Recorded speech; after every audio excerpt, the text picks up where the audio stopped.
All right, guys, I wasn't going to do this reaction, but UFC Iowa actually had a couple of things happen on there that I just had to talk about. And one of those things was the reemergence or the arrival of a couple of figures in the UFC. And the first and foremost is Cory Sandhagen, man. What about this? Cory Sandhagen was able to go out there, beat Figgy. And for everybody out there that are going to say, well, he injured his knee, blah, blah, blah, blah, blah. For everybody that knows in that position, if you know what you're doing, if you zig instead of zag, you go the wrong way. That is technically, a move that you use in a fight. And you cannot take away this victory from Cory Sandhagen, who looked fantastic in the fight with Figgy en route to getting this win. The thing as well, though, is, right, are you guys feeling Cory Sandhagen like I am right now after this build-up to the fight? He's always been a game fighter, somebody that's been fighting the best of the best, but something was missing a little bit. And with his personality, right, he was a little bit dry. Well, what about some of the stuff lately that he's been sharing? I just want to quickly bring up a couple of things. Did you guys watch this thing? He started doing a series of skits. This is one about his brand manager. Have a listen to this. Get away from me being awkward, weird, and retarded, so I stopped making as many Instagram posts and stuff like that, like you told me to do. But I don't know, it kind of just feels really inauthentic. This is him speaking with his manager. I have to have a brand. Look, I don't understand the brand thing, but I'm going to trust you. Just tell me what to do so that I can just get title fights. That's really all that I give a shit about. Dude, I don't know about this. I feel like I look really stupid. No, man, you look fire. This fit is absolutely amazing. This is what we're going for, bro. I feel like Sean O'Malley in the 9th grade. I mean, to be honest, man, Sean O'Malley in the 9th grade is like 10 times better than Cory Sandhagen was yesterday. Anyway, so videos like that where you really got to know his personality and realize the guy's actually got a hilarious sense of humor. I just want to play one more video, right? One of the things this week, one of my favorite things is I want to shout out my good friend Oscar Willis from the Mac Life, because he sat down with Cory and he put together possibly one of my favorite videos that's been done during the fight week. Such creative stuff here. I want to share this with you guys as well. If you guys haven't seen basically the therapy session between Oscar Willis, Cory Sandhagen leading into this fight, take a feast on this right here. Just want to show you this little bit. Watched my aunt drown my dog when I was a kid. So literally every time I take a drink of water at all, I kind of just envision fucking Aunt Cindy just down my cord. That must be hard. Do you carry those emotions with you into the cage, or do you try and isolate yourself and just focus on the task at hand? I mean, honestly, man, I see that dog every single day in my head. It's Rover was his name, and I mean, honestly, he's really what inspired me to fight, just because I was like, dude, I can't fucking let Aunt Cindy drown me like Rover, dude. I got. Oh my God, Aunt Cindy, Rover, and then I don't know if you guys see this or not, but Brendan Fitzgerald over here with a great comment. We shall shine a light on the late great Rover tonight at ESPN2 as Cory walks to the octagon. Can you imagine? That would have been amazing. But anyway, shout out to Oscar Willis. And by the way, I know that a lot of people out there, there's a sort of formula in doing stuff and, people follow it, but I love to see people try new things. And man, Oscar's absolutely killing it with this idea. I can't wait to see who's going to be on the couch next for the next therapy session. I have a few good ideas, but I can't wait to see what's going to happen. So anyway, Cory Sandhagen right now, man, he is red hot. He is red hot. He's coming off a massive win over Figgy, and he's put himself in a position for a title shot, right? He wants to be there for the Merab Sean O'Malley fight that's going to be going down at UFC 316 on the 8th of June here in Australia, which is a Sunday. But here's the thing, you guys. Here's the thing. Have you guys seen this? I don't know if you guys saw, but Sean O'Malley was caught on some crutches. Obviously, this was on his own social media. So, Sean O'Malley, he's been known to troll, and maybe this isn't legitimate, but in the off case that this is legitimate right here, and he is on crutches ahead of this Merab fight, I would say that there's a very, very good chance, that Cory Sandhagen might be in the seat right here to potentially step in against Merab at UFC 316. Now, here's the thing, right? Here's the thing, and this is my opinion on it. Sean O'Malley, if you're watching this, and I'm friends with Tim Welch, your coach, if you aren't 100%, right? If your hip, for some reason, I'm looking at that photo, I'm seeing you on crutches. Obviously, you had a surgery down there.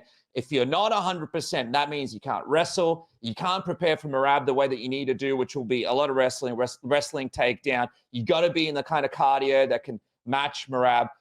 I would suggest, why not have a chat with Hunter? Why not delay this? Why not let Cory Sandhagen stand in here? If you're having a bad training camp, if you know you're not going to be 100% against Merab, you're going to have this shot for the rematch. Why go in there and recreate basically that first fight where you couldn't really defend, and it sort of doesn't really amount to much more than that first fight? Why not talk to Hunter Campbell or somebody in the UFC, explain, hey, man, my hip is still cooked. You know, I tried to do the surgery. I can't train. I'm not 100%. Let's get Cory Sandhagen in there, right? Let's see what happens between him and Merab. I haven't sort of broken that fight down yet. And, you know, Merab could potentially still beat him. But let's say Cory Sandhagen wins. That's a great fight for Sean O'Malley right there to potentially fight for the belt, or potentially he fights somebody else in the meantime. But don't go into this fight with a bad hip, man. Don't do it. Because like we saw with TJ Dillashaw when he went in with a bad shoulder and, you know, he went in there and fans just didn't get their money's worth. You don't want to put yourself in a position, Sean O'Malley, where you're not 100% healthy and you're in there just because you're getting the shot, just because the UFC is going with you getting the shot instead of like a Piotr Jan or something like that. I think this is a great opportunity for Sean O'Malley and his team to have a conversation, an honest conversation, and say, are we in a position to be 100% against Merab? And that isn't just, can we make it out there and can we sort of struggle through and potentially win? I'm talking about, are we going into the wrestling room today and are we able to compete in a way where Merab is going to be able to be challenged UFC 316? Because if they're just relying on catching Merab coming in and then sort of putting all their chips on that, just let Cory Sandhagen get in there. Now, Cory is ready to go. He said he's going to be there cage side. And if I'm the UFC right now, I am cashing in on the fact that Cory is red hot. He's more relatable than ever. I feel like he is ready to capture the fans' interest right now. Throw him in there against Merab. Put Sean O'Malley cage side. Let's switch this thing around. And let's see what happens. And I think that sets up some great fights as well for the division. So anyway, let me know in the comment section below what you think should happen with this main event. Should it be Cory Sandhagen versus Merab if Sean O'Malley is not 100%? Should the switch happen? Or do you think Cory Sandhagen has just put himself in a position where you think he gets the next title shot over Piotr Jan? Because that's an interesting one too. Regardless, I think Cory Sandhagen should be getting the next title shot. But if I'm the UFC and if I'm Sean O'Malley and I'm Tim Welch and I'm the team and I'm the boys, I'm saying, are we 100% here to go into this rematch? And what can we be doing instead if we're not? The other guy I want to talk about quickly is RDR, man. He was able to stop Bo Nickal. What about that? I mean, it was a wild, impressive win for RDR, who's been sort of crapped on by a lot of fans because, you know, maybe some of his striking isn't as sharp and maybe he doesn't look as crazy in that octagon and, you know, as proficient as some of the other guys, but you can't deny that performance. Super impressive performance from RDR, who brought in his jiu-jitsu, his clinch game, his jiu-jitsu game, and was able to land some beautiful knees and shots on Bo Nickal and show us what he's really made of. I don't know about you guys, but I think RDR is a breath of fresh air for the division. Don't you? I mean, in this day and age where everybody sort of fights the same, similar game plans, I kind of think it's fun to have a guy with the kind of jiu-jitsu and the judo and the clinch abilities of an RDR, so you can challenge some of these guys and maybe play around a little bit with some of the matchups. I think RDR has just put himself in a fantastic position in the division. And I'll tell you this, you know, I don't know if RDR is going to be a champion in the UFC. He's still got a massive amount of challenges ahead of him. One thing that RDR has, that DDP had, that Robert Whittaker had, that a lot of the other champions that came up and took that belt had is, man, RDR is game, right? He is game. I was listening to an interview with him. I think it was Mike Bond, or maybe it was MMA Fighting, and he was talking about the fact that he is here. He is ready to go. He's moving his family over to America, and he just wants the frequency and the fights that he wanted when he was at one. Obviously, he's come off a couple of losses at one. He's in the UFC now. This guy wants to stay busy. He wants to stay active. He's not afraid of the smoke. He's not afraid to step in there. He's not afraid to take on people. You love that as a fan. Let's not forget people like Hamzat, people that fight frequently. Those are people, Alex Volkanovski, these are Israel Adesanya. These are people that endear themselves to the fans. And sure, RDR maybe is a little bit goofy with the striking here and there. And, you know, people don't see him as potentially the next champion. Well, I'm here to tell you guys that this guy, whether he becomes a champion or not, it's going to be a breath of fresh air for the division. Now, let's have a quick look at the rankings and decide who this man should be fighting next. All right, so here we go. We're in the rankings right now. I'm having a quick look at middleweight. Let's actually play around a little bit with middleweight while you guys are here. Just a little bit of fun. So obviously, DDP is fighting Hamzat next. Sean Strickland's going to be fighting Israel Adesanya next. That's set. Imavov is going to be the backup for DDP and Chimaev likely, and then he's probably going to try and fight the winner, but he's out of the contention here unless something crazy happens and he gets forced to fight. But from what I understand, he's happy to sort of chill and see what happens. All right. Now we got Robert Whittaker. I actually think it's a no-brainer just to do Robert Whittaker versus Kaya Bahia. I know Rob wanted the Sean Strickland fight. I actually think it would be really cool to see those guys mix it up because they haven't mixed it up yet.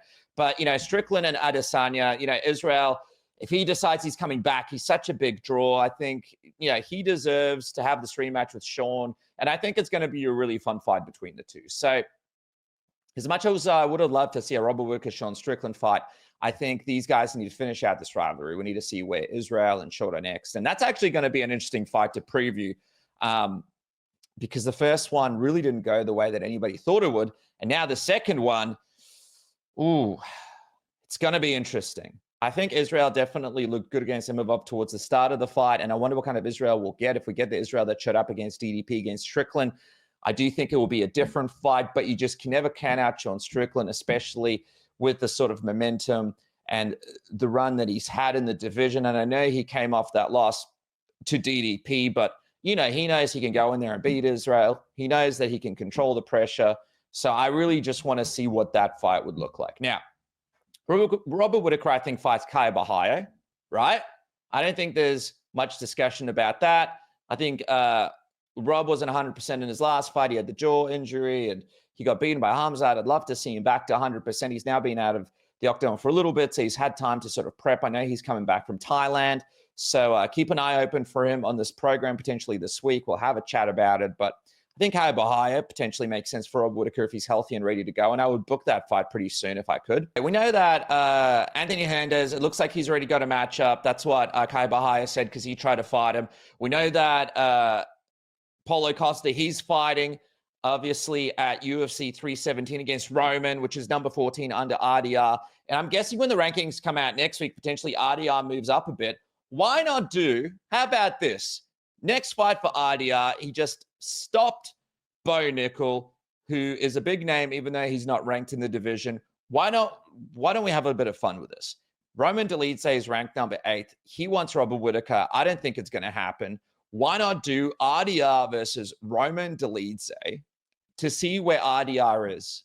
Can RDR take a Roman Dolidze? Can he submit him? Can he do what he did to Bo Nickal to Roman Dolidze and get himself into the top 8? I think that would be a fantastic fight just while the division shakes itself out. A quick fan question here before we wrap up from Bruno on Twitter. He has a simple question, and I guess we're all thinking this as well. Where does Bo Nickal go from here? Where does Bo Nickal go from here after his loss? I think his last fight against Paul Craig wasn't the most impressive one. And I think this one is going to be this is something crazy. And I want you guys to tell me what you think and if you agree. I have this feeling, and I saw a couple of people talking to it online. Bo Nickal losing this fight against RDR, in my opinion, does more for him than that last win against Paul Craig. Why? Well, because, guys, I think Bo Nickal, him and his team, they're going to have to go back. They're going to have a come to Jesus meeting, and they're going to have to say, hey, what are we doing here? What is the style? How are we structuring ourselves? You know, there might be some yes men in the room that are going to have to go. There might be a change of coaches. They might have to bring in some new strategists. They might have to come up with some new approaches. And maybe Bo Nickal needs this loss to kind of humble himself a little bit. Now, I'm not saying the guy was arrogant or anything like that, but when you're that dominant in a sport like wrestling and you step into the combat sports world, you know, that's close enough to think that you're the best because of the accolades that you had in another sport. Now it's time for Bo to sit down and be serious with himself. Does he have what it takes to do what he needs to do to beat the best of the best in the top 10? And while we're talking about that, you know, in that fight with RDR, I didn't get a big sense from Bo that he really wanted to be there. Did you? What did you guys think? The second RDR started throwing his shots and hitting him, you know, with that up knee and the dirty boxing and the clinch, Bo Nickal just did not look like he wanted to be there. Now, no one really wants to get punched in the face, but this is the difference between an RDR and a Bo Nickal. Probably if you compare their skill sets, you know, Bo Nickal is way more accomplished, obviously, on the grappling side. But RDR is game, and he's there, and he needs to win, and this is his last chance. He's going to do what it takes to make it happen. Does Bo Nickal have that kind of fire? Or has he been the focal point, the attention? Has it gone to his head a little bit so early in his career? I think he's going to go back, he's going to reassess, he's going to reevaluate, and I think that we will see a better Bo Nickal in the next fight because of this loss to RDR. Because what he was doing in that Paul Craig fight, you know, he wanted to show off his striking. It just looked sloppy. And let's be honest, if Paul Craig actually modified his game plan slightly, he would have won that fight. It just doesn't make sense. When you look at people like GSP, when you look at people like Matt Hughes, people that have built their whole games, the Khabibs of the world, they've built their whole games around their skill set. Why is this guy not just taking people down and beating the crap out of them, utilizing his number one skill set? Why would you go out there against the Paul Craig, for example, and try to show everybody that you've slightly improved your striking when it's still not there? Why wouldn't you make these fights as quick as possible, use your skills as accurately as possible, and make the most of the skill set that you have? You know, I think in the next fight, Bo Nickal needs to weaponize his wrestling and his grappling and show everybody just how dangerous he really is. But we'll see what his team has to say about that. Anyway, guys, big week here for Submission Radio. I appreciate all the love in the comments from you guys. Let me know if you disagree in the comment section below. If you want to see another reaction video in the future, I will be live tomorrow on the morning after with the one and only Jed Mishu and the one and only Mike Bond, who's been doing fantastic work at MMA Junkie. So we're going tip to tip with MMA Fighting and MMA Junkie live on the channel at 7 a.m. Australia time, 2 p.m. LA time, 5 p.m. New York time. Join me live and get into the conversation. We're going to be breaking all of this down. Also, we've got the live preview show, me and Laura Sanko. We really get into this main event, Bilal and JDM. We talk about their come up to this middleweight, to this welterweight title. We talk about how this fight's going to look. We talk about how this division's going to look depending on what's going to happen.